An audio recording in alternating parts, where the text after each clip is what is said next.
right, it's the anniversary week right here on 98.7 Kiss FM. Bad boy Michael Baisden.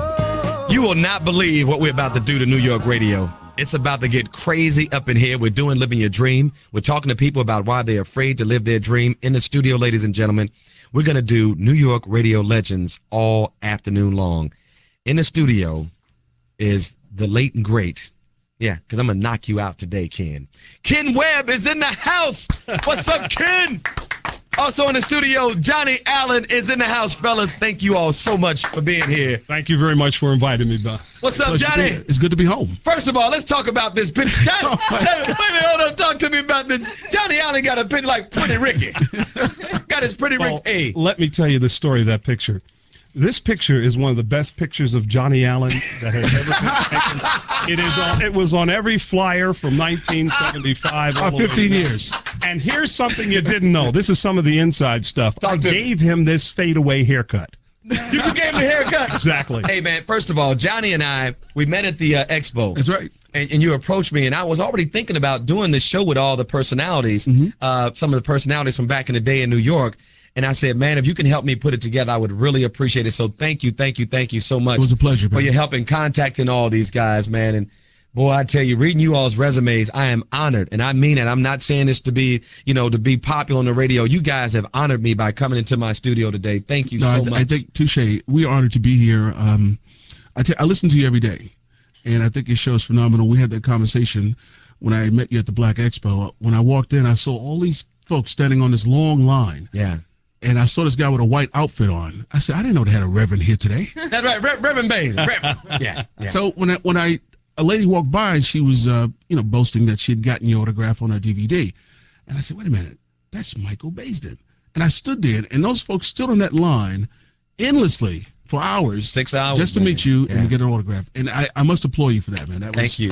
I'm not seeing that since the Frankie Crocker days. When we come back, we're going to talk about Frankie. We can't talk about New York radio without talking about Frankie. We can't talk about New York radio without talking about you, Ken Webb. And when we come back, man, we're going to take calls. We're going to clear these phone lines. If you want to talk to Ken Webb, Johnny Allen about old school radio, and also talk to you gentlemen about living your dreams on New York radio, doing your thing. Can we talk about that when we come back? Sure. I just heard your phone caller before. Yeah. And I said, boy, now what was my dream? Yeah. I don't know what it was. Yeah. I know what it is. I know what it should have been because you guys blew it up here in New York, and I'm honored to have you here. Give me a call right now if you want to talk to the New York Legends on radio. 1-800-288-KISS, 1-800-288-5477. It's the anniversary week right here on 98.7 KISS FM. 98.7 KISS FM. Old heads in the studio. It's the anniversary party. Oh, that's right. The old heads in the house. Ken Webb, Johnny Allen in the house. Hey, it's going to be off the chain. The phone lines are blowing up. Thank you guys so much for coming into the studio. Starting with you, Ken. Give me a little history of yourself here in New York. Of course, I'm not from here, so I don't know about you guys' greatness. So educate me about, what you've done here in New York. Well, I just want to say thank you very much, first of all, for inviting us in here, because this reminds me of the old days. Johnny would tell you. This reminds us of the old days where no matter what station you worked on, all the jocks were, it was war when you got on the air. But outside of that, it was a friendly atmosphere amongst the DJ community, and they were some of our best friends. First of all, I came out of Long Island. I was an old ham radio operator, and I was taught radio by Tuskegee Airman Gene Brown. He's long since died, about 2-3 years ago. Anyway, he taught me radio, and it kind of led me right into radio here at Inner City Broadcasting. Well, it wasn't Inner City at the time. It was late 1971. And the station WLIB AM and FM existed, and then the owners, they opted to take the AM and leave the FM with the older owners. So the older owners, the Judic Broadcasting Company, moved down to 801 2nd Avenue. What year are we talking here? We're talking 1971, beginning of 72. And at that time, they didn't have a morning man. Eddie O.J., we've got to say his name. I try to get so many of the old guys' names. Enoch Hawthorne Gregory. Yeah, he was on RL. WWRL. Eddie O.J. was on AM of WLIB AM, and they simulcasted to the FM. So when the old owners took the FM and moved downtown, they needed a morning show. So Frankie Crocker had heard me going out to the Hamptons one day, and he heard me, and he says, let's get this guy in here. At least he can read.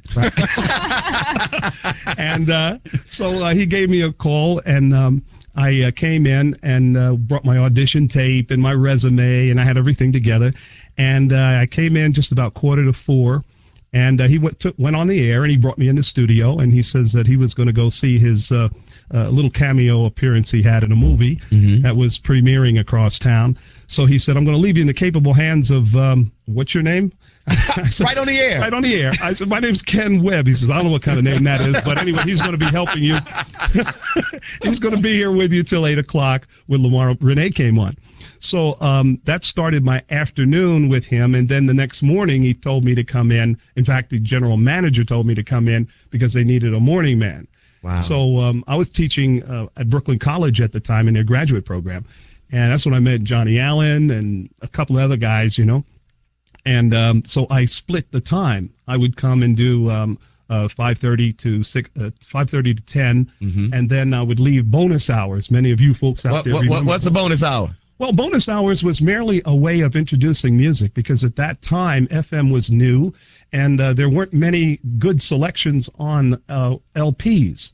So did you say LP? LP, yeah. Excuse me if I have a senior moment once in a while. Okay. So I'm back. And anyway, you would take four competing artists, like you'd take Diana Ross and the Supremes. You might take a Norman Connors, or you might take someone else, and put 4 albums together and rotate them so that people can get an idea of what was on albums for 2 hours. Yeah. It was a great concept, and Frankie said do it, and I did it. I have to say this about Frankie. Frankie was a guy who was trained very well in the industry because he worked in a couple of different genres of music. And although he wouldn't abide by the rules that he would tell me, he knew that he needed a morning show, and he would empty everything about morning radio on me. I was technical. I knew how to use the board to my advantage while on the air. But at the same time, I didn't know the routine and the spin, Gotcha. The dialogue, the jargon, all of those things in the morning. So he would help me out with that, and we would battle back and forth with it, and it came out to be what it was. Yeah. So then in the 75, Inner City came down and took their option, or 74 or something like that. They took their option, and it then became WBLS.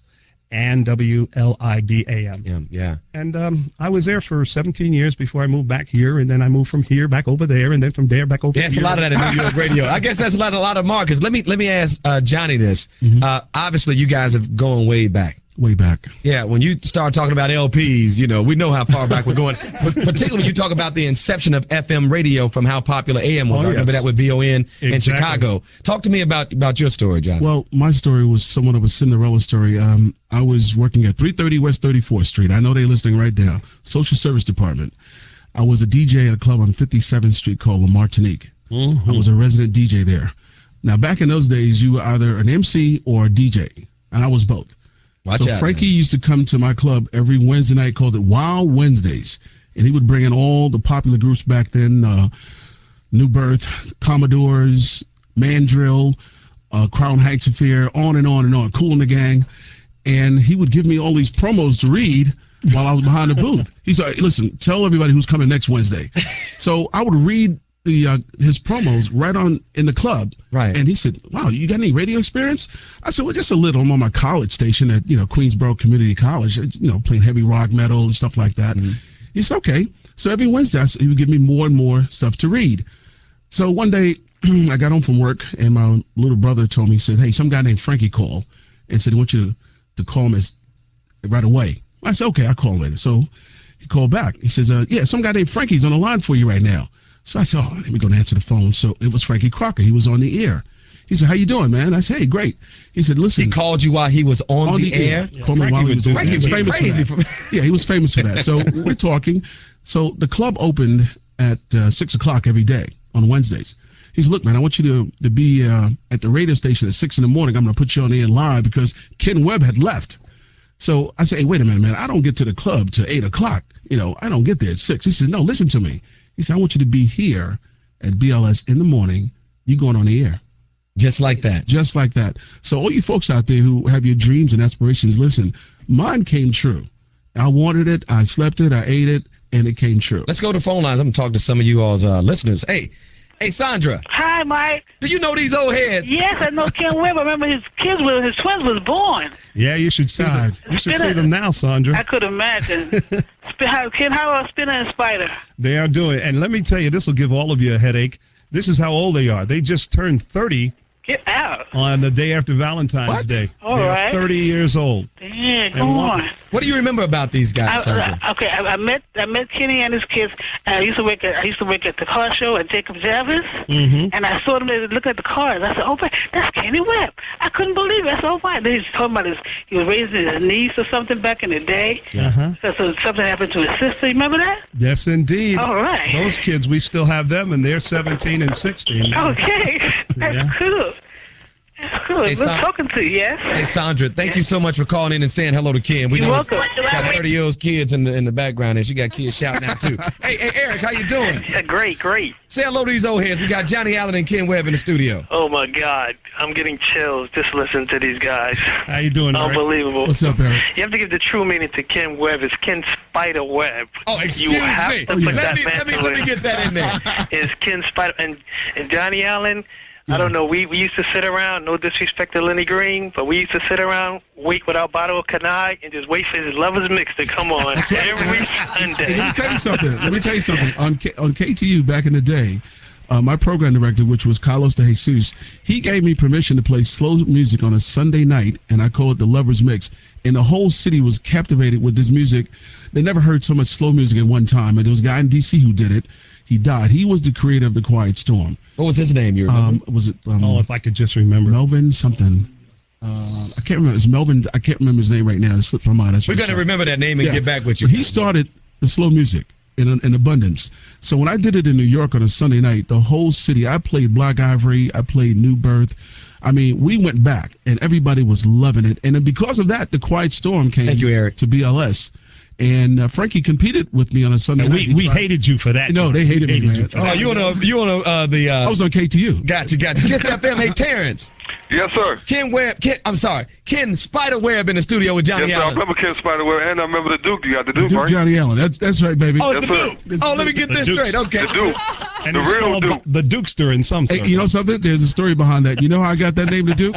No. No? Bob Slade. Oh, Bob Slade? I tried to get Bob on Bob it. Oh, Slade. man, Make Bob it. Slade. Yeah. We were sitting out in the lobby one day, and Red Alert and God Bless the Messiah, we were doing the Saturday Night House Party, the original Saturday Night House Party. And I said, Bob, I need a handle. I'm working with these young guys. I need a handle. He said, okay. Then he and Bob used to rock back and forth. He said, call yourself the Duke. Was Bob always crazy, man?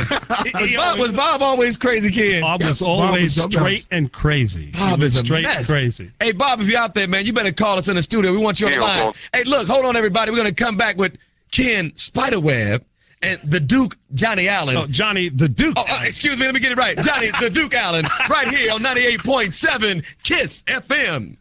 Welcome back, KISS family. It's the anniversary week of Love, Lust, and Lies right here on 98.7 KISS FM, celebrating 1 year of a very controversial show. We are having conversation in the studio right now with Ken Spider Webb and Johnny, the Duke Allen. The phone lines are on fire right now. I'm trying to talk these gentlemen into coming out tonight. You know, we have the seminar tonight out at Restoration Plaza in Brooklyn.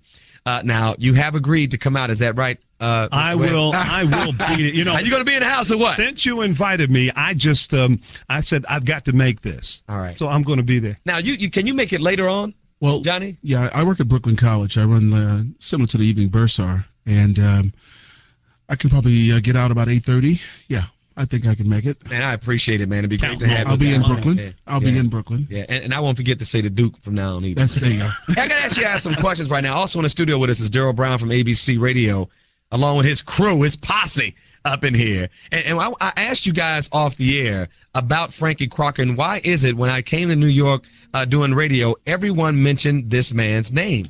And starting with you, Ken, what is it about Frankie that made him so popular? Well, Frankie was a person who loved radio, number one. He put radio in front of everything. And Frankie was also a guy who had one product to sell. and that was him. Check that out. So when you have that kind of a combination, it's very, very difficult to win over people on both sides of the fence. There were people that thought he was crazy, egotistical, this, that, and the other. Well, that sounds familiar. But I think that of everyone in broadcasting, since I was his morning man for 17 years, and more than that if you count all the times I went back and forth and worked with him, I think I received more from Frankie than anyone else in broadcasting did. I saw a side of him that I don't think many people saw. Many people have never heard him talk about radio from a serious side. For example, what should be done on the radio. Yeah. And the mechanics. Because I was an engineer, technical, I can flip this and flip that. But when it came to expressing oneself on the air and garnishing audiences, getting them to be loyal and embrace you, this I didn't know. Yeah. And Frankie would do that. In fact, I'd call him up on his show and say, wait a minute, Frankie, you told me not to do that. He says, well, you just goes to show you don't do everything, that you say you should. What do you say, Johnny? What do you say? I sympathize with Gerald sitting behind the control board because that was my first job. And I engineered for Frankie every day. I saw the special guests. I saw how he correlated his music. He never played by the rules. He had a gut feeling. He was very gully about what he did on the air, and it worked. I admired him. He gave me so much inspiration. He taught me about economics, about money. He said, listen, you may not get the money you want to when you go out to host a show or whatever. He said, but that's more money than you had yesterday. And I always kept that in my mind. Yeah. He was a mentor to me. I owe so much to him. He ushered me into the broadcasting industry, gave me my first radio job. And my training originally came from a guy, God bless him, he's no longer with us, Jerry Bledsoe. Jerry Bledsoe. Another legend from the past, from the ORL days. And they were both from the same hometown, Buffalo, New York. Now, Buffalo had a unique connection with New York. There were so many DJs that came from Buffalo that were very, very huge here in New York.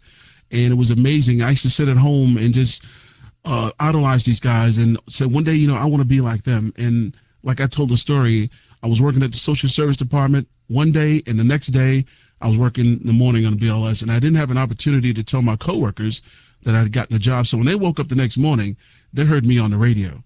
Wow. And the rest is history. I tell you, it's a Cinderella story. Yeah. Now, do we have Daryl Brown in the studio who it really surprised me when we started talking about radio, how Frankie Crocker's name seemed to get the same response from you that it has from everyone. And why do you think that is? Well, Frankie Crocker was the great communicator. I mean, what was it? If Frankie Crocker, Frankie's not on your radio, your Frankie radio really isn't on. It really isn't on. Okay, and that was Don't it. eat chicken on Sunday. And don't eat chicken on Sunday. Well, guaranteed to both dip in your hip and glide in your stride. Anybody who listened to radio in the 70s knows that. They also know that at 7 o'clock, you would hear King Pleasure. 8 o'clock. 8 o'clock? There I go. There I go, there I go, there I go, there I go. Yeah. The song at 4 o'clock was the official start to shut the city down. And that to me taught me about appointment radio, because that's what you tuned in for. Yeah. You tuned in for that. I love the music that he played. He played Michael Jackson backed up by Dinah Washington. How about that? Yeah. Who's going to do that? And he broke all the rules. You've heard that time and time again, but that's why I listen. Here's one of the. Let me just explain one little rule that to give you an idea of what we're talking about. Frankie would have us play required albums, and back at that time there weren't that much good music on an album on a 33 record. So he would have required music we had to play, and we would fill in based on your talent, your knowledge of music. You'd fill in. So he gave me this record by Odyssey called Native New Yorker. Well, it was on the album. I took it home and I found the track. I says, oh, good, I'll play this tomorrow and fill in. So I played it. I just jumped right into it. Time, temperature, weather, keep on moving. And I get a phone call. The hotline rings. He said, what are you playing on the radio? I says, Native New Yorker. He said, that's on the Odyssey album you gave me. He says, you know the regulation about playing music that's not on the playlist. I said, Frankie, you told me, take it off. Okay? I said, oh, man, stop the record. I says, can You stopped the record right in the middle of the record? Dead fade right over top of with another one. All right, so I'm sitting there. I'm about ready to squeeze him by the throat right now. Yes, indeed, ready to squeeze him by the throat now. Then it gets to be 4 o'clock. He comes on. Right, he right. starts talking. He smoothed everybody down. And then he said, ladies and gentlemen, I want to make a premiere presentation. No! And he played Played Native the New song. Yorker. I said, Frank, I called him up on the hotline. I said, Frank, what are you doing playing the record? Stop, take it off. He said, enjoy the show. Oh, let me take a caller. Hi, You know these old heads. I know Johnny Allen from the cruise. How you doing, baby? Hi, Johnny. How are you, sweetie? How are you? I'm Kenny doing good. Spider-Man Webb from one Pisces to another. You're always on Oh, you're going to shout out the Pisces on my I show, sure huh? did. Oh, I my sure God. did. Well, He's great. Somebody called me the ping pong disc jockey. Oh, no. Why is that? Because I went from BLS to Kiss to BLS to Kiss to BLS. Yeah. And Yeah. it even sounds like ping pong. Kiss to BLS to Kiss to BLS. No doubt. Sounds like a ping pong. Here's a ball. question for you, Coco. Yes. How do you compare radio with back in the day to radio now? What did you Okay. love about it then compared to now? I loved Frankie Crocker. Mm-hmm. Loved him dearly because he seemed to know what to do, how to do it, and when to do it. Yeah. Now you have to hope you luck up on it. Kiss is doing quite well, so I'm still with you. Thank you. Especially you, Michael. You are a trip. But I miss Johnny, and I miss Ken Webb. I miss you guys. Well, you can find me, sweetheart. I'm on the sister station. I'm That's on right. CD 101.9. That's right. Saturday mornings, 8 o'clock to 10, we have a show called Jazzography, and you need to listen to it. Johnny, you know I'd be asleep that time of morning on Saturday. Well, you know I'm always a morning guy. Come on. Hey, thank you, Coco. I have to ask you, gentlemen, before we let Johnny go, because Johnny's got to get to the JOB as well. One of the reasons why I wanted to do this show, I have to tell you, no matter how much success I've had in this short period of time, I never thought that I knew it all, man. I never did. So, I told you I was, picking your brain when I talked to you. I'm very humble about that, and I'll be calling you too. No problem. Trust me, man, I will. What do you see as being a challenge for being, successful in this business now, starting with you, Johnny? It's kind of hard to pinpoint. I've been in this business up 30 years plus now, starting out at BLS, and I went to KTU. I went to KISS. From KISS, I went to Jammin' 105. Back to KTU, where I'm on the weekends, Sunday morning, 6 to 10 a.m. It's been one journey, and it's kind of hard to lay a path for anyone else who would like to follow. Yeah. It's everybody has their own way of getting to their destination. And one thing I wanted to tell you when I first met you is that I've never seen such magnitude in this city since the Frankie Crocker days, and that's why we are talking about him Thank so you. much. You have filled those shoes, and I want to give you props. You are definitely the man. You definitely filled those shoes. Wherever you go around this city, I've driven around the city. I went in businesses, institutions, cars, and whenever I'm around town riding around, I hear you. I've not heard that since the Frankie Crocker days. So you are the modern Frankie Crocker, and I want to applaud you. Thank you, Johnny. Any advice as far as connecting with the listeners and doing this job correctly? Well, I have to say this, that there are some basic rules that I set down a long time ago that I'm sticking to. I carried into radio. Always knew who I was. I knew where I was going. I had dreams, and they all came true, from my family all the way up to my worship to all my friends. I established something a long time ago, and that was one of the things was somebody helped me.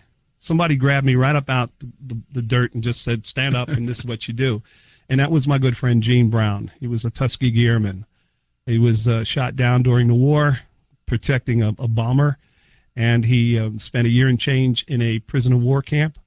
And he came out, and he was a technical genius. He lived next door to me. He taught me electronics. And sometime afterward, in my 30s or 40s, I invited him to speak at a special dinner, and a mentor's dinner, and because I told him I'm going to bring you a real mentor. And I asked Gene afterwards, I said, Gene, how can I repay you? Because based upon what you taught me, I made a living for my family. I hope that I brought a lot of joy to people. And he says, don't worry, you'll find out. Just keep giving, you'll find out. So everywhere I go, everything I do, I always try to help and do what I can. I've learned to give up my secrets in many cases, because when you have children, daughters especially these days, I hear you on your show talk about it. Sometimes you have to give up the man's secret to save your daughter, your flesh. You have to give it up. You can't say you can't say, well, I'm not going to say this because she'll know that I had a girlfriend. You know. She but knows you got to give secrets like that up to, because they're yours and you're responsible for them. So I applied it there, and everywhere I go, I can help. You just asked me the other day. A couple minutes ago. Hey, if you need anything, just call me, and I'm there, because I have accomplished my dreams. I'm still going to keep on going. I'm not going to give up, but I wish everybody could be just as happy as I am in accomplishing things. I feel the same way. Because of helping other people. I think that's the thing that I really love to do. Now, you're going to stick around for a minute, right? Yeah, I'm going to be here for a minute. All right, Johnny has to get out. We're going to come back. Walk Johnny to the door. Yeah, you do that. We got a couple ladies I know you all are familiar with. Vi Higginson and Lamar Renee coming up next. Now, to get Johnny out of here the right way, I'm going to let him take us into a song from back in the day. Johnny, do your thing. Do it, Johnny. I'm going to do my thing, and I also, while doing my thing, I want to give you a list of some of the old legends back in. Can I do that, Mike? Please do. Okay. Play my theme song, man. This is what I used to party to back in the day, and everybody else out there. Here's a list of legends that I made for you, Michael Baisden. Bob Law, Rocky G, Al G, Vaughn Harper, Jeffrey Choi, Lamar Renee, Hank Spann, Vi Higginson, G. Keith Alexander, Jeffrey Choi, Alma John, Bernie McCain, Raul Hardy, Walt Baby Love, Hal Jackson, Chuck Leonard, Yvonne Mobley, Wanda Ramos, Fred Barr, Bob T, Bobby J, and Hopetep, Gary Bird, Ken Williams, Holly Thomas, Carlos De Jesus, Felipe Luciano, Paco, Van J, Sergio Dean, a.k.a. Sturgis Griffin. From Bermuda.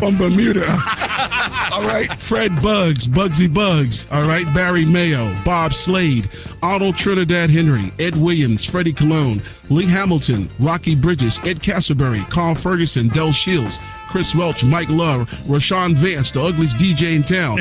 Mike T. He rest in peace. Gentleman Jim Gates, he lives in Brooklyn. Sonny Jim Kelsey. Now, these are the DJs that are no longer here. God bless them. Jocko, Jerry Bledsoe, Al Roberts, Roscoe, Eddie O.J., Enoch Gregory, Al Granum, Hal Atkins, Don Early Allen, Jerry Young, Frankie Crocker, Tommy Smalls, Johnny Michaels, Mary Thomas, J.D. Holiday, Sonny Taylor, Symphony Sid, Guy Costin, and Lonnie Shepard. All right, well done. Did you say Jerry B? Did you put Jerry? I sure did. Very good enough. And on that note, thanks for having me back at home. Michael Baisden, continued success. Thank you very much. We come back. We're going to talk to Vi Higginson, Lamar Renee. I'm going to give my man Bugsy Buggs a call as well. Lenny Green just walked in the studio. Back up off me, Lenny. Back up off. It's the bad boy Michael Baisden on 98.7 KISS FM. It's anniversary week right here on 98.7 KISS FM. I am overwhelmed today. I am overwhelmed. We have the first ladies of radio coming up next. Vi Higginson, Lamar Renee in the studio with us still. Ken Spiderweb in the house. You know these ladies, don't you? Do I know you know these ladies. Do I know them? Hey, Vi. Hey. What's up, baby? Hey. Lamar Renee. How are you? I'm doing great. Thank you all so much for joining us. Ken is over here. He's cracking up at you guys. Well, what you know something about these ladies I don't know? Well, it's it's more emotional than anything else. I got tears running my eyes right now. First of all, with you, Vi. When I first got here, Frankie told me to leave you alone. That's number one. And with Lamar, I think that there's a whole week we could talk, a whole book we could write. But I want to say something to the audience about Lamar. Lamar was one of the youngest young ladies, talented young ladies for radio. Frankie was able to see that in her. Now, if you don't tell your age, Lamar, I'm not going to tell. You already telling them. I know that Lamar was very young when she started on the radio, and she had such a mass adult appeal. Everyone in the city and in the neighboring states, Connecticut and New Jersey and all around, used to listen to this lady. And she was just a jewel. Both of these ladies were like jewels. I'm looking at their resumes. I'm overwhelmed. Vi, tell me about you. Give me some history on Vi Higginson. Well, the magic of it for me was, of course, starting in radio. And it was WLIB-FM first, when we were right here in Harlem on 126th Street, between right off of Lenox Avenue, right across the street from Sylvia's. Now, that's way back in the day. We're going back now to 1970. The thing that was exciting about it was that FM radio was just being introduced. Yeah, that's what Kim was saying. You know, you almost feel like you got one foot in the old and then one foot in the future. Mm-hmm. When you think about, you know, what radio really was then and what it is now. And so, yes, it was very exciting. And I heard you talking about Frankie Crocker. Yeah. And you really have to credit Frankie for being the first one to put a woman on prime time. Check that out. New York radio. And that's really phenomenal because it really was a man's world prior to that. And now, you know, every radio station is worth its salt. It's got to have women, and not only on the air, but in management positions as well. And I'm really thrilled about that. Mm-hmm. But it was a long time. If I may add to what Vi has just said, even when Vi was on the air, and then when I arrived at the station, radio was still populated by men. You still didn't see women. It was a long time until the mid to late 70s before women acquired positions. They began to get on air, and as we moved on, then women were replacing us, and the doors began to open. But I truly must say that Vi and I are the pioneers and have made it possible for the ladies that you hear now on the radio. Well, I tell you what, I'm going to open up the phone lines right now. Give me a call, 1-800-288-KISS, 1-800-288-5477. If you know the first ladies of radio, Vi Higginson, Lamar Renee, give me a call right now. We're going to clear the phone lines. And since we're talking about the topic of living your dream, these ladies obviously have a chance to live theirs. Vi, I want you to introduce this first song of the hour for us. For me, this song does it for me every time. When I think about it, I just feel good all over. Because you know what? There ain't no stopping us now. This is our mantra. This is our theme song. This is what we feel good about. 98.7 KISS FM anniversary party. Candace Spiderweb in the studio giving the bad boy footnotes. He's giving me footnotes on Vi Higginson. And I'm drinking up all your libation. My libation. Hey, why are you giving me all this stuff on the ladies, man? Why are you telling on the ladies? Because they're such beautiful girls. You cannot stop talking about I'm busting you out. Too. I'm busting you out. Let me tell you what he wrote on Vi. While I'm sitting here talking, Ken leans over Vi and said, he writes me a footnote while I'm talking, right? He's like, Vi is fine. Vi is fine. You're a mess. Well, you were, Vi, weren't you? Well, I don't know. Beauty is in the eye of the beholder, right, Ken? But every beholder I beholded was beholding that you was fine. Well, I sure had a good time with you guys. Lady. You were always so good to us. They both said they still have their old pay stubs. Hey, Vi, tell me how much you used to make a week. $125 a week at WLIB FM. That's right. And it was 6 days a week. And then I think the most I made was $350 a week, and that was a big raise. Wow. Yeah. It was a big raise. I have so many people on the lines ready to talk to you guys. We were number one, too, by the way. I heard. Hey, Marcia. Yes. Talk to these ladies. Hi, Vi. Hi. I remember when I was a teenager in Brooklyn. Yeah. And all the little boys in the block, they used to talk about Vi Higginson. I'm up there, who is Vi Higginson? And they said, she's on the radio. She's on the radio. You got to listen to her. I said, why would I want to listen to her? If all the guys are going after her. But I loved your show then. I loved Mama, I Want to Sing. I'm sorry to hear about your sister. Oh. And I'm glad you're okay. And I'm glad you found the Lord. And Michael, I do like your show also. Thank you, sweetie. Okay, but I really, and Ken Spiderweb, I love you. Oh, thank you very much. I really did, and I really miss Frankie Crocker and Jerry Bloodstow, because I remember them both from WWRL when they came, and then they brought in Gary Bird. That's right. She got all the history. Well, you know, when we were back in the late 60s, early 70s, when we came home from school, that's the only thing we had. That's all you had. Mm-hmm. That's all you had. We had the radio. We had each other. Wow. Hey, I got another young lady on the line here. This is one of my regular callers. Hey, Joan. Hey, Michael. Say hello to Vi. Hey, Vi Higginson, how are you? Hey, Lamar Hey, you remember my kids' family from the good old days. I remember you well. Thank you. And I miss you, Vi. The last time I saw you was at the prayer service at Abyssinian Baptist Church. Oh, wasn't that good? Oh, it was wonderful. Yeah. But I'm still a KISS listener, and I'm never going anywhere. All right. Thank you very much, sweetie. Hey, Lamar. Yes. What is your most vivid memory of radio back in the day?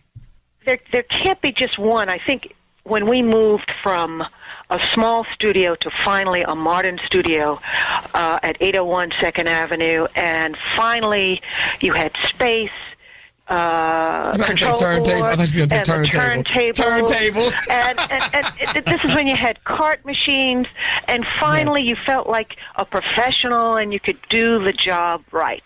Yeah. And we, and it was just the energy that was in the studio, and you were allowed to just go in there and express yourself and sell the music and talk to the public, and it was so much fun. Yeah. I think that's the biggest thrill. And that's what I love about it. I love about it now because I've been given all the freedom by, of course, Barry Mayer, our general manager, who you know well. Oh, yeah. And by Toya Beasley, the program director. I got another gentleman on the line here that is just going crazy. Hey, William. Yes, that's me. Lamar Renee and Vi Higginson on the line. How y'all doing? Fine, thanks. How's everything, Val? Oh, everything is all right. Hey, yeah, you was my radio sweetheart, girl. See, I'm right. Back in the day, I had a crush on you. Oh. Probably still do, you know. See, Mike, I tell you, How y'all doing? New York used to Seriously. love these girls. Y'all had it going on then, and y'all probably still do, but y'all had it going on then for real. That's good. You know, I used to be on the radio listening to you, and you had the most voice. You know, for real. Ken, Yeah. the last time I saw you, we was at that Jaheim concert at B.B. King, and me, yes. me, you, and Lenny was standing in the back talking. That's right. Yes, I do. Yes, I That's do. the last time I saw you, we was kicking it. Hey, William, let me ask you this question since I got all these old heads on the phone here. What do you remember most about old school radio? What did you like about it back in the day? They played every record that was out. That's all they played. Whatever record that was popping then, that's what they was playing. They never played the side I didn't like. He said, well, that's. I'm sure Vi and Lamar, you'd agree with this that there was a period of time when we first started out where there wasn't much great music, so we all had to really find stuff. But you know what, Ken? I think that there was always great music, and that was what made BLS at that time unique. Is that Frankie, when we made suggestions to him, he would pull up some of the wonders of that time. I mean, black music and rhythm and blues has so much greatness in it, and we don't hear it. And that's what we did. It was playing music that people didn't know, that people wanted to know about, the new music that was coming out. We were always on the cutting edge, always new. Right. So old school doesn't, when people say old school, I say, oh, no. I want to know about new school, but good new school, not just new school because it's new, but new because it's about music. Lamar, I have you talking to this song right now. You said you had a song that you wanted to hear, of course. Oh, yes. I have so much love and respect for you. I'm going to let you do your thing. This is by Lamar Renee. This is one of her favorite songs. She's all emotional about it. Lamar, it's on you. All right. Phyllis Hyman on 98.7 KISS FM. Welcome back, KISS family. It's the bad boy, Michael Bays, at 98.7 KISS FM. Love, Lust, and Lies anniversary week. That's right, day 4 of the anniversary, celebrating 1 year of Love, Lust, and Lies. In the studio, of course, we have Ken Spider Webb. We have the ladies, the first ladies of radio. Hey, Vi, how you doing? Hey. And we got Miss Renee on the line. Lamar Renee. How are you, Michael? Sexy self. I want both of you all. You know that? I'm tired of messing around, man. See, he's getting the feeling. He's getting the feeling. I got some old pictures of him right here, man. I want both of you all right now. Sick and tired of messing around. And you know what? They standing me up because I asked them to come out tonight to Brooklyn. We're going to be at Restoration Plaza. They can't make it tonight because I didn't give them enough notice. But Chris, you're going to try to make it right? Typical ladies. Typical ladies. They don't have the right attire. But let me tell you, when they do come, you got to have it together. You better be ready. Yes. So if I do this again, ladies, you promise to come by? Sure. Lamar, if you send transportation, I'd be delighted. Sweetheart. Yeah, that black limousine Mercedes. Let me tell you something. Yes, let me tell you something. This is my word to you, and I always keep my word. I promise you, I will send for you. Thank you. Yeah, because you deserve it. Thank you. Can I have my choice? Now you want the stretch Hummer. You know. I have so many people waiting to talk to you guys. Hey, Sister X. How you doing, Sister X? I'm doing fine, Mike. Happy anniversary. Thank you, sweetie. What's up? Hey, what is all that noise? You got a bad phone there. No, that's you. That's me. Yeah. Say hello to Vi. Say hello to Lamar. How are you? Hi. How you? I'm doing good. It's so good to hear you again. Thank you. I've been listening to you ever since you guys first come on the air, all three of you. Thank you. You know you're telling your age now. That's okay. I'm proud of it. All right. I'm proud of it. It's back in the day. That way back in the day. Mm. That's when the music was good. The music was good. You couldn't stop. You had to have the music on when you woke up in the morning. When you came home from work, you turned the light on, and then you turned the radio on. There you go. And you had the radio on all night long. Radio was part of your life. Around the clock. That's when you had to stomp your right foot and say, there you go. There you go. You know? Someone to turn. And Michael, Yes, you know ma'am. who my man is, JT. I know. You know what? You request Johnny Taylor every day when you email me. I think you and Johnny Taylor had something going on. No, but that was my man. Hey, Ken. Yes. Wasn't JT the man? He was the man. He was the man. Yes, he was. Which JT was that, by the way? Johnny Taylor. Oh, Johnny Taylor. 'Cause listen. I didn't know too much about the music. My job was to get you up out of bed, give you a color of the day. I know. That was my job. You were good about that. Oh, yeah. Sometimes when I got the time right. Frankie knew. Frankie knew all about that. Yes, he did. Hey, Sister X. Yes. You take care. You and Johnny Taylor had something going on. I know you did. Yeah. Let me go to phone. Hey, Noreen, how you doing? Hello, Miss Jackson. Oh, hi there. I'm here. How do you pronounce your first name? Noreen, Noreen, like Doreen, but with an N. Got you. Say hello to Vi and Lamar Renee. Hi, How are Higginson. you? Hi. Hi, Lamar Renee. How are you? Hello, Ken Webb. Hello. I'm about to bust open. I wish Frankie Crocker was here. I grew up on you guys. Lamar Renee, I got my husband. By your word. I told you, Lamar. Remember I used to tell you, I used to say, Congratulations. you hooking him up, Lamar. Lamar was hooking him up. Let me tell Yes, you, he was. Yes, he Lamar was. used to, I don't know where she would get her dialogue from. I don't know, because she was always kind of, the head in reading and writing poetry and stuff like that. But I would hear her say things on the air that I had to pull over to the side of the road and digest. For example, Inspiration. on my 45th birthday, she said on the air while I was coming in, she said, if you're just turned 45 years old, you're more likely to die of a heart attack on the way to work. I said, thank you, Lamar Renee. That's news. Oh, boy. Kenny has all the memories. Yes, I do. I mean, I have all the memories. Well, you have all the memories, and you're just bringing them to the surface as we talk to you and the other listeners out there that we've had the opportunity to meet. You've always embraced us and brought a smile to our faces, and I think that's what helped us do what we did so well.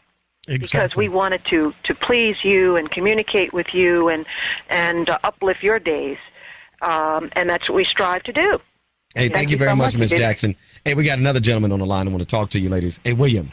Hello, how you doing, Michael? Say hello to the ladies. Hi, Lamar Renee. Hello. And also to you, Vi. Hi. And Ken, how you doing? I'm doing fine, thank you. First of all, I want to say to Lamar Renee, you always display such dignity and class on the air. That's when you was on WBLS, I remember. Thank you. And we all wonder, what are you all doing today? And and I would consider you all survivors on radio, today.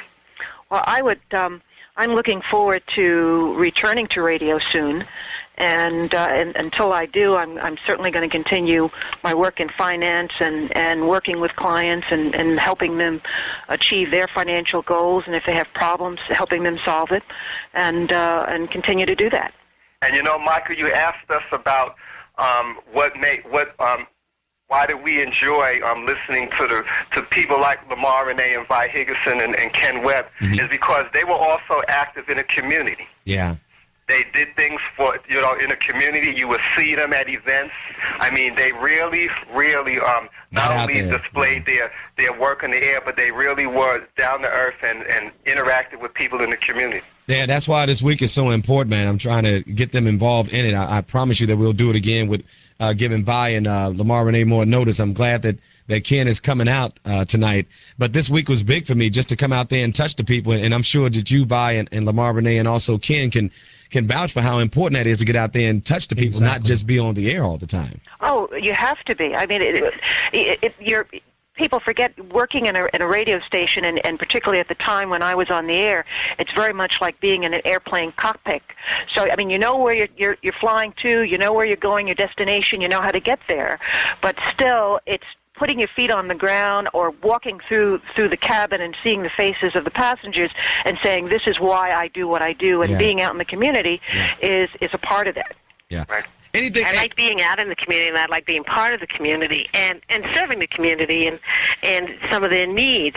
And I, too, am looking forward to returning to the radio very shortly.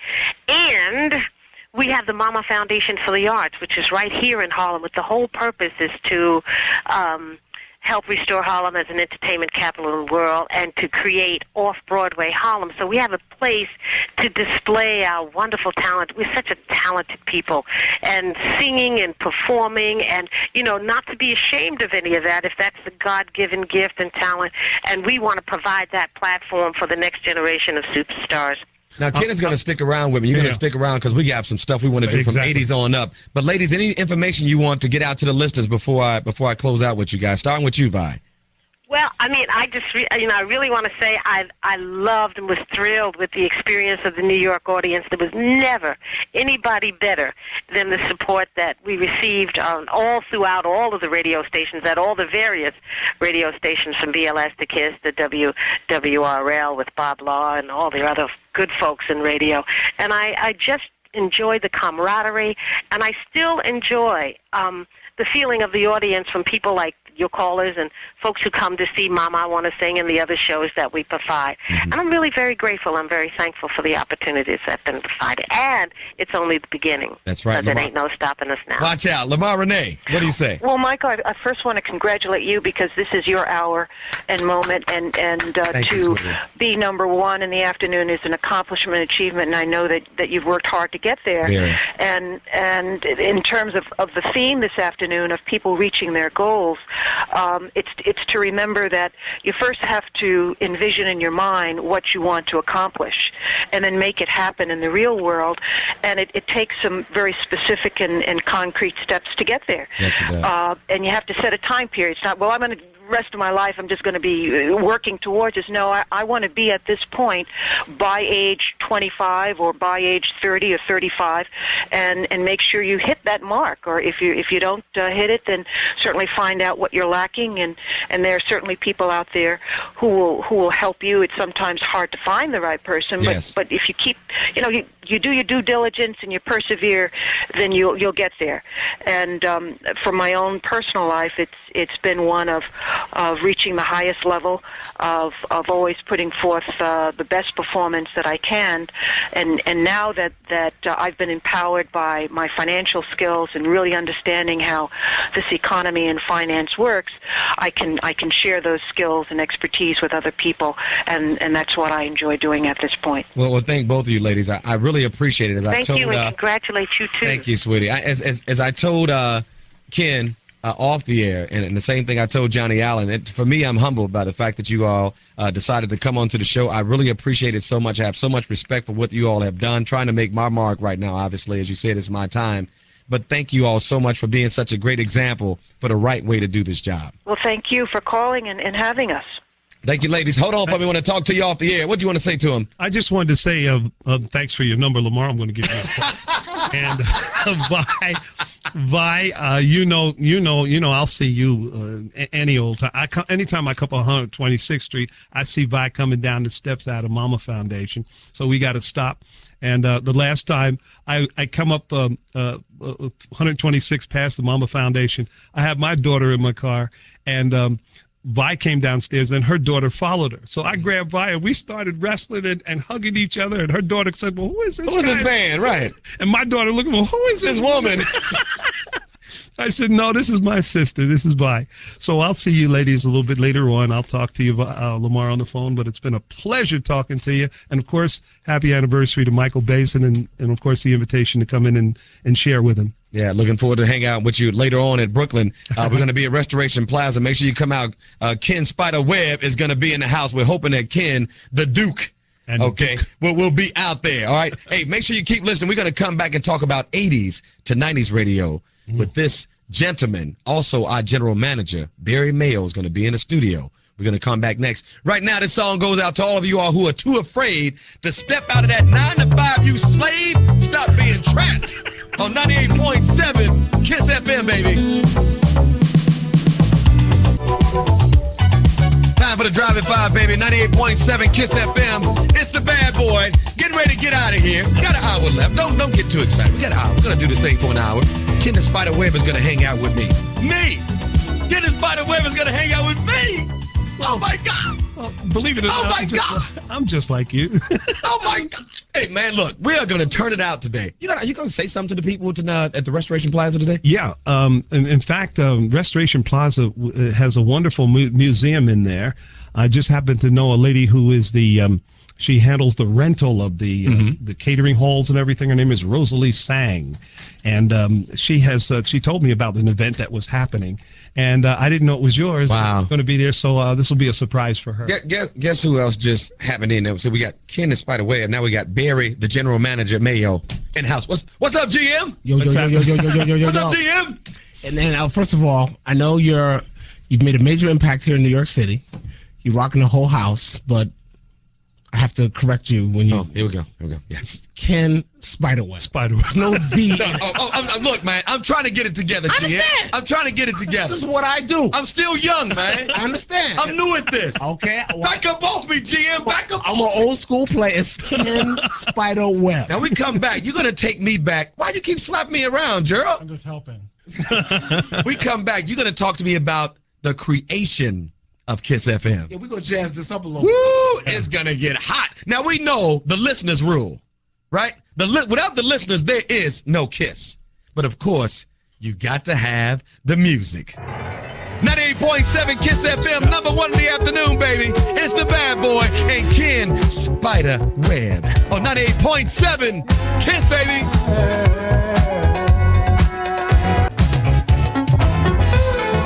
The time is 7:22. 7:25. 60. Hey, Ken Webb on KISS FM. Wait a minute. It's the bad boy, Love, Lust, and Lies, 98.7 KISS FM. You know, it's funny that you did that because we have a fax right here from a listener. What does the fax say, Sonia? This is from East Orange, New York, and they say, please ask Ken Webb why he kept giving the incorrect time every morning. Why? Well, why? There was a reason, because, see, in radio right now, you guys got about 15 to 16 people working for you. Right. It was only me. I had a news person that came in, Pat Prescott or somebody. But picture this. You have a face clock in front of you. Mm-hmm. You have a digital clock in front of you. You have a timer clock in front of you. And all of the commercials, which were numbered, were between 600 and 900 and something. And the logs would say commercial number 702. Mm-hmm. Okay, you look at the record, and the record was 6 minutes and 5 seconds. Oh, my goodness. So now you got all these numbers. Right. When I look up at the clock, I'm getting ready to come to break. It is 7:02. It's 6:07 because that was right, because you got all these numbers. So you made did that it all the story time. up. Yeah. He made that story up. No, I didn't. That story was pretty close, except for one big lie he just said. You talk about all the different kind of clocks he had, and he named, time clock here. He said there was a digital clock here. Digital was not invented when you were on the air at that time. Ooh! Come on now, digital came later. Just in case you're just tuning in, I got my general manager, Barry Mayo, in the studio. Ken Spiderweb. I got straightened out on the spider. That's correct. I was saying Ken the Spiderweb. Well, that's why we're here. But Ken never corrected me, Barry. Well, that's why they pay me the medium-sized bucks. That's my job. Hey, I wanted to talk about something. Ken has been educating us in the studio prior to you getting here, Barry. He was talking to Sonia and Gerald and I about the creation of not only KISS, but the wars, as he called it, with BLS back in the day. When did you start? What is your history with KISS? Well, I was hired by the station right before we changed it to KISS as the assistant program director, music director, and we changed it to KISS on August 1st, 1988. And it was the first time WBLS had somebody going right dead after them, particularly in our community. And I became the program director about a year later, and it was Barry versus Frankie Crocker, my idol. Wow. Now, thank God, because I'm getting ready to talk about him bad now, but everybody, and he's not here with us anymore. So everybody needs to know that before he passed, we had become very, very good friends. Good to know. But that was then, that was later. At that time, I was a young cocky, as opposed to the old cocky that I am now. A young cocky program director, and I said I came to New York to kick your hind parts. Now, I'll tell you a quick story. I met Frankie the first week I was here. I'd come from Chicago.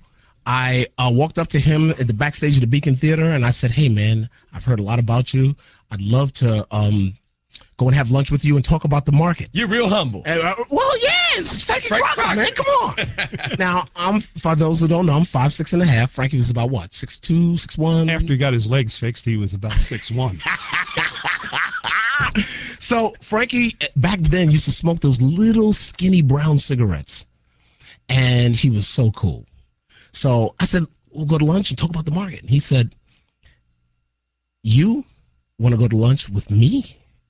And he took a deep drag on that cigarette and blew smoke in my face. Wow. And he just laughed and walked away. No. And I said, I'm going to get that person. So that was the beginning of the war.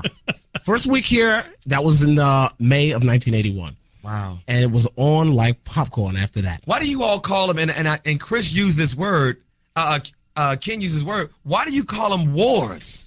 Well, it was a war because those of us inside knew Barry. We were very familiar with him. Anybody that comes in the market, it's working, it gets a little reputation, and you get to know it.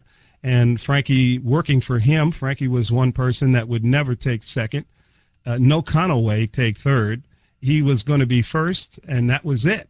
And we. I'm like a man after my own heart. We said, well. We began to align ourselves with the station, and you didn't have to tell us to do things twice. We knew everybody had to pull their own because Barry was making a lot of noise over there. There was a lot of good things happening. The station started playing good music, stealing music from us. Music that only sounded good on BLS. That's a damn lie. I mean, hey, listen. We started playing records that BLS wouldn't play. Well, yes, indeed. But I have to say it at the time. Shall I enumerate? Silly by Denise Williams. But we were Al Jarreau, We're in This Love Together. Frankie said, oh, that ain't no New York music because it wasn't disco. That's what y'all was playing, disco music. Of course it wasn't. So we brought good music, good black music for the brothers and the sisters, and y'all couldn't hang. Why was there a need? Why was there a need at the time? Did you feel the need that there had to be another station? That's 1981. BLS is obviously monopolizing the market at that time. Well, it was BLS and KTU. KTU, yeah. KTU was a big station. BLS. That song, You and I, Rick James. That's correct. Came on, because they had disc jockeys that at the beginning that were not R&B disc jockeys. It was a classical some odd station beforehand. Gotcha. So when they came on, they stayed out of the way of the music, and they played the big music that was going on between whatever 99X. Yeah, WXLO. Let me tell you a story that Ken Spider Webb told me that cracked me up. That you all had was it a basketball? Oh yeah, game. And you all would actually promote the other station. Oh, and have listeners from the other stations calling the other stations talking smack. This was one of the highlights on the totally serious tip of my professional career. 28 years in now. The general manager of the station then was a guy named Charles Warfield. Charlie Warfield. Ironically.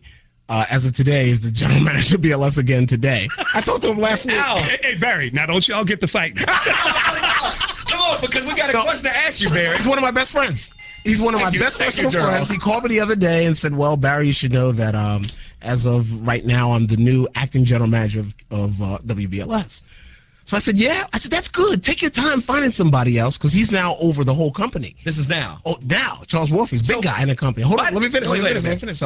So I said, well, why don't you take your time replacing the general manager and you stay? And it could be like the old days. We could have a basketball game.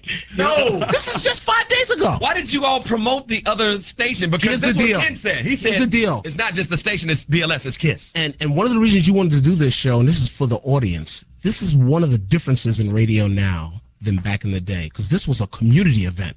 There's an organization called the Black United Fund, and this was a charity basketball game, Madison Square Garden. He told me, yeah. KISS had a team called the KISS Cards. BLS had a team, I think they still may, called the WBLS Sure Shots. Gotcha. And Ken was, Well, I started the team over in 1974 or something like that. Then Vaughn came on. Right. Because I did a lot of promotion on the air. But then Vaughn came. This was great. We gelled our team together. Then I left BLS. Well, we had a game. I can't remember whether we had the game and I was in a BLS uniform. And then I came over here. And I started the KISS cards. That's correct. Team. That's correct. I stole them from WBLS. So I heard that. We're going to talk about that too. So you all didn't say we're playing against the other station. You all said we're playing against BLS, and BLS said we're playing against KISS. No question about it. We wanted the two morning personalities went on the air. He was on the air, and we were talking live to each other. No. Oh yes. Oh, that's the bomb. Exactly. Big smack. But it was for the community. And it was a Martin Luther King Jr. That's correct. Month or some February Black History. It all made sense. Here's what you need to know, bad boy. We sold it out. We sold 19,000. 2 years. That's right. 19,500 people. We sold it out. One of the proudest moments of my career was handing, I think his name was Kermit Eady? Yes. Right? Kermit Eady. Right. Head of the Black United Fund. We handed him a check for $110,000. Wow. And so who won? Well, of course, KISS won the game. Of course. Yeah. I don't hear you denying that. I can't even. What's up, Ken Spiderweb? You lost the game, player? I got my 6 points. Hey, hold on. I got to give away something. We do give away things at KISS. Hey, Lois. Yes. Are you listening to these maniacs? Yes, I am. You having a good time, baby? Were you in the garden? Excuse me? Were you in the garden in any of those games? No, I was not, unfortunately. You know what? We're going to give you something just for being the person to call in right now. Oh, my God. I know you want to go on the cruise on August 10th. Can I hook you up? Yes! I'll hook you up, Lois. Stand by. 98.7 KISS FM. Let's get the party started for the Drive-In 5 on 98.7 KISS FM.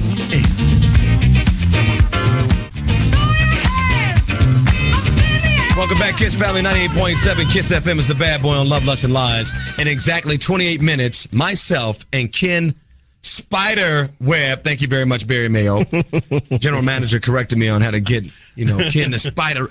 Instead of saying the Spiderweb. I'm learning. I'm getting schooled. I'm getting schooled. All right, you in there. We're going to be heading out for Brooklyn. That's right. Ken Spiderweb and Mike Baisden. That's right. Restoration Plaza is going to be a great time. Here's the address, 1368 Fulton Street. That's right. Here's the number, 718-636-6916. 718-636-6916. No excuses today. We don't have the torrential rains that we did yesterday. Also, the first 98.7 people will receive a free DVD of the Love, Lust, and Lies documentary. And tomorrow, are you ready, Sonia? Tomorrow, we're going to be at Fairleigh Dickinson University. One more time. Fairleigh Dickinson University. That's right. Wilson Auditorium in Dickinson Hall. At 7 o'clock. Everything starts at 7. Today at 7 o'clock. Tomorrow at 7 o'clock.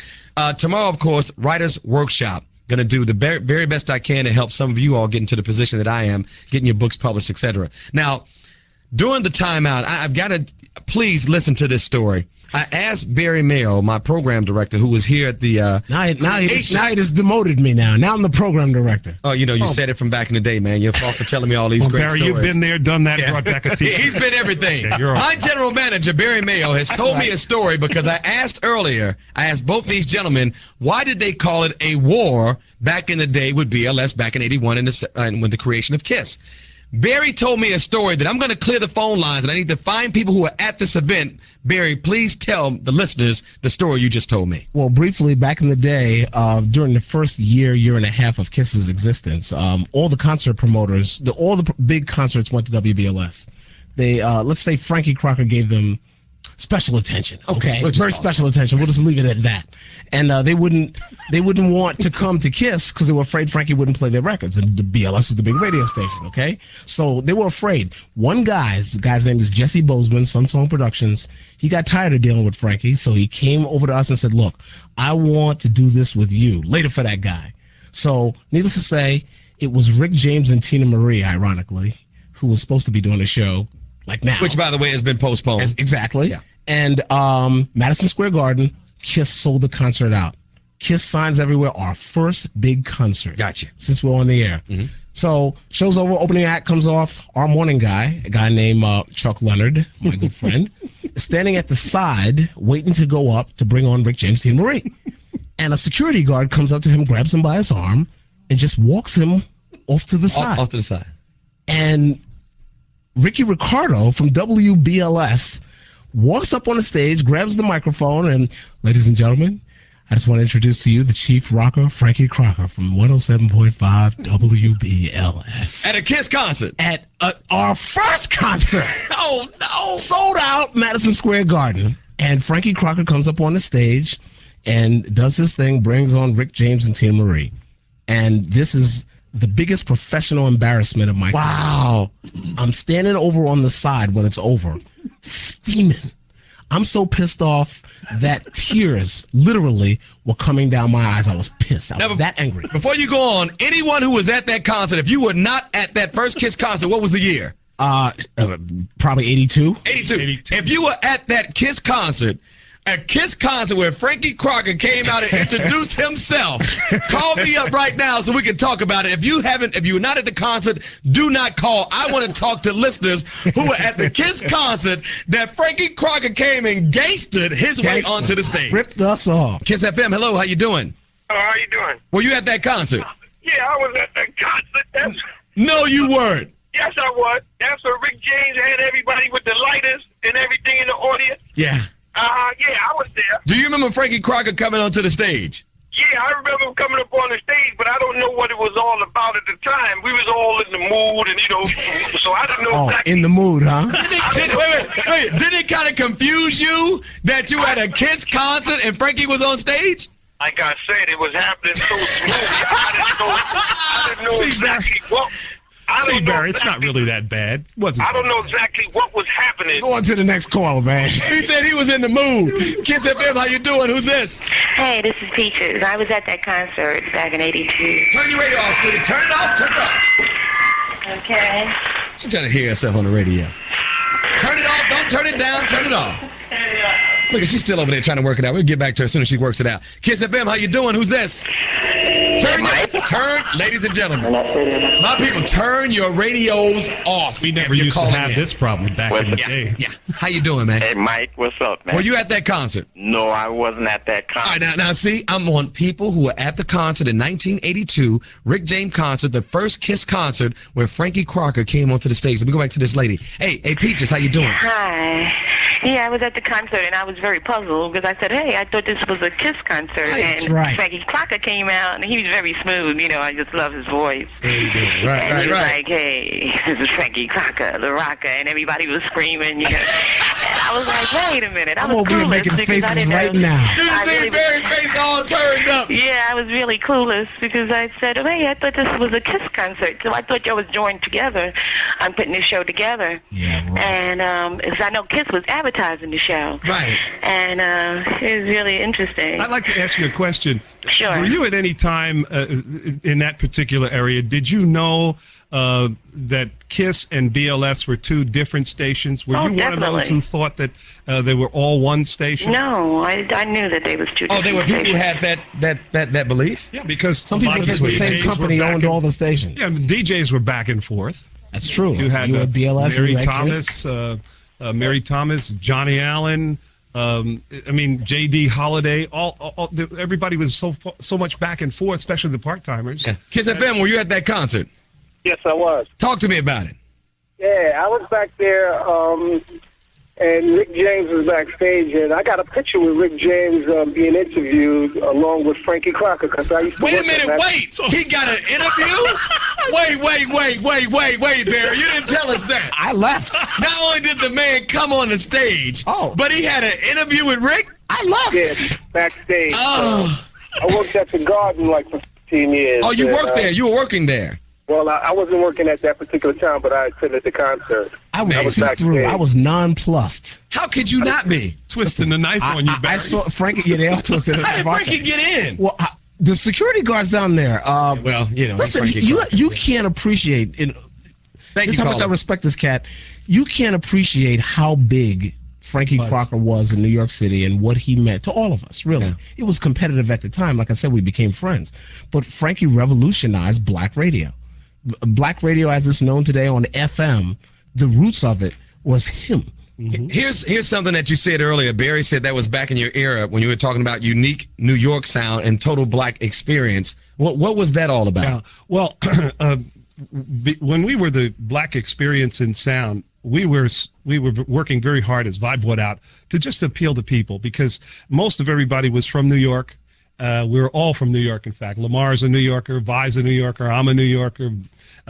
Frankie wasn't. However, at any given time, I mean, my cousins, my aunts would call up on him. My father would call me up if I said something wrong on the air. I didn't worry about a PD. Right. My father called me up and said, well, you know, son, that wasn't the right thing to say. Okay, Dad, I'm sorry. Let me get back to getting checked by Pops on the air. So we were so busy taking care of our people in New York that we were putting a black sound out there. We had something new, and we were putting it down in its purest sense so people could see the essence of what we were doing. Do you have any idea, starting with you, then I asked Barry this question, what was the level of white listenership back in your time when you were with BLS? Well, I'll tell you. I emceed a concert at Carnegie Hall. And at the after party, to make a long story short, the after party, Jackie Onassis was there. Mm-hmm. And she turned right around, and I was standing there, and she says, hi, Ken Webb, how you doing? And my jaw went down. And then she says, well, how are your sons, Kevin and Keith? I said, you know, wow. Because when, you know, the boys were born at 11 o'clock at night, I was on the air at 5 o'clock in the morning, so all I talked about was my boys, my twins.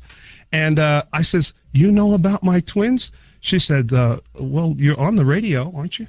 How about that? And so WBLS wasn't presented as a black radio station under Frankie's tutelage. Gotcha. They played, and part of, if I could just pick up where you left off, part of the Black Experience in Sound was the fact that they played black music. They played old jazz. They played punk. They played disco. Wow. They Frank played Sinatra. Rolling Stones. If they had a hot record. Excuse me? Frank Sinatra. Frank Sinatra. Oh, yeah.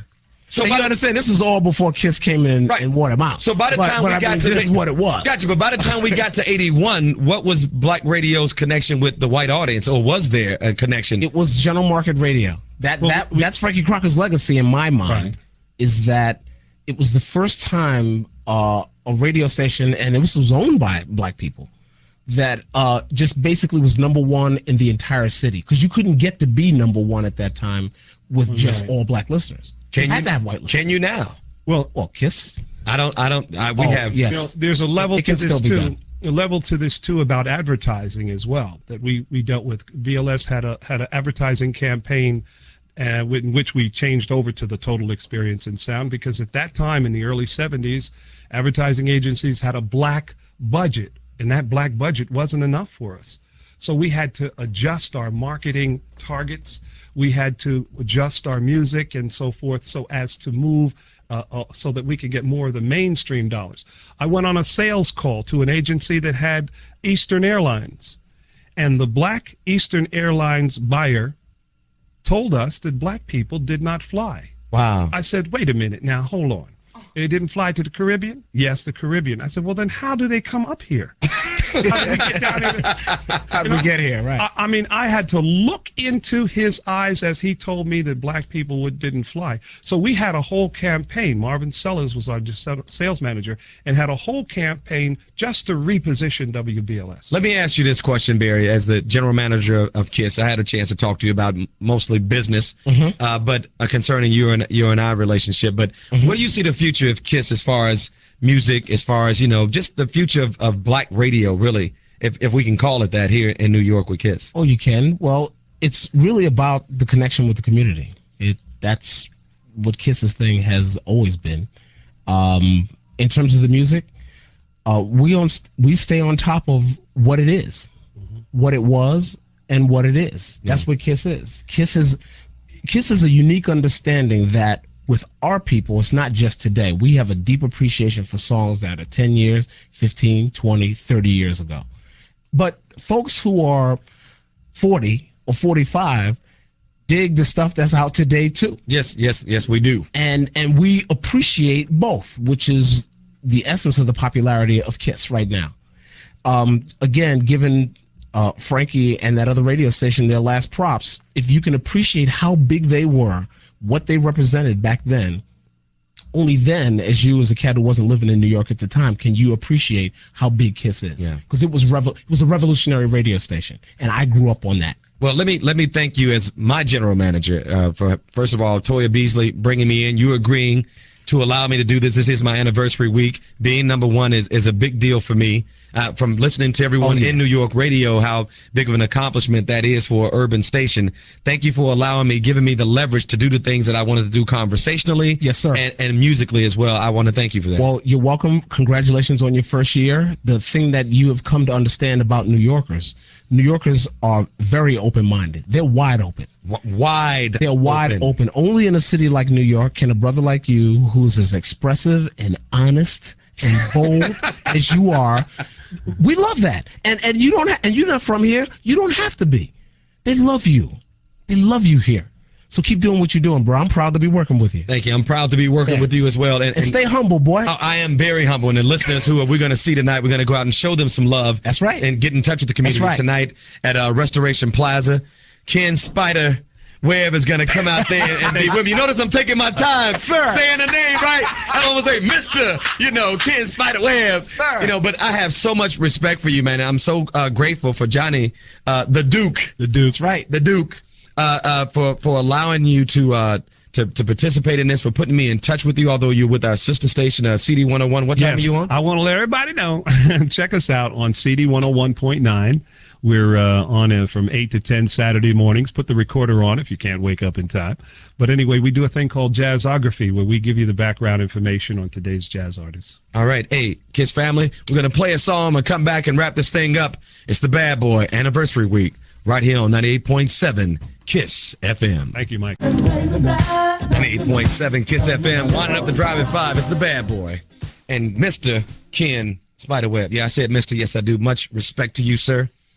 Thank you very much, Mike, and the same to you. I just got a telephone call from a friend of mine who works at Restoration. Mm-hmm. She said the lines are around the corner. Wow. So you're gonna be mobbed tonight. That's all right. I to be mobbed is what you want. To have an empty spot, when you've been on the radio all day, is not a good thing. So thank you all for showing love. Don't forget Restoration Plaza. And I heard this place is really, they're really doing a lot of work over there. It has a very, very unique history. I'll tell you about it on the way over. Tell me about it a little bit now. Well, Restoration. I'm not familiar with all the details, but it was a special gesture program that was began, I would imagine, in the 70s with the Kennedys. I think because I used to work there. You did? Yeah. Okay, it was the Kennedys helped to. Get some money in there to help the community. There's a recording studio in there. I used to work there, too. You did? Yes, yeah. Platinum Recording Studio. Okay. There's the Billie Holiday Theater. Is that the name of it? Yes. The Billie Holiday Theater in there. Number of offices. There's a museum in there. There's an area out in the back where they put up a tent in the summertime and have classic soul artists come out and perform. Wow. I'm looking forward to seeing this place. Yeah, there's a great history to it, and the people out there are just wonderful. And I've been out there many, many times, and it's a wonderful place. There's a little business section in there where you can buy clothes and different things, and it's really fantastic. We're making a donation tonight ourselves. They I believe they gave us the place. My manager's out there setting everything up. We're going to be making a donation to them. So when you all come out and support me tonight, you're supporting Restoration Plaza as well. One more time with the address. It's 1369 Fulton Street. The phone number is 718-636-6916. The only reason the line's around the corner is because Ken Spiderweb is going to be there. It would have been a couple of hundred people there for me. Not that Ken showing up, It's because I might have to strip to get some attention up there. A naked twister might have to take place at Restoration Plaza. But I tell you one thing, we're going to have a great time. I tell you that. It's going to be nice up in there tonight. Man. And thank you, man, for just being so given so much history, man. It just really makes me appreciate this. It's one of the reasons why I'm glad that Johnny, the Duke Allen, helped me put this together. We're going to do it again so that we can have Vi Higginson and also Lamar Renee. We got to get, and some of the other people on the list, we're going to put this thing together, I promise you, so you all can show love to what I call the old heads of New York City. Thank you again for having me as your guest on the show. It's been a pleasure. We've relived a lot of magic, and we're going to relive some more magic.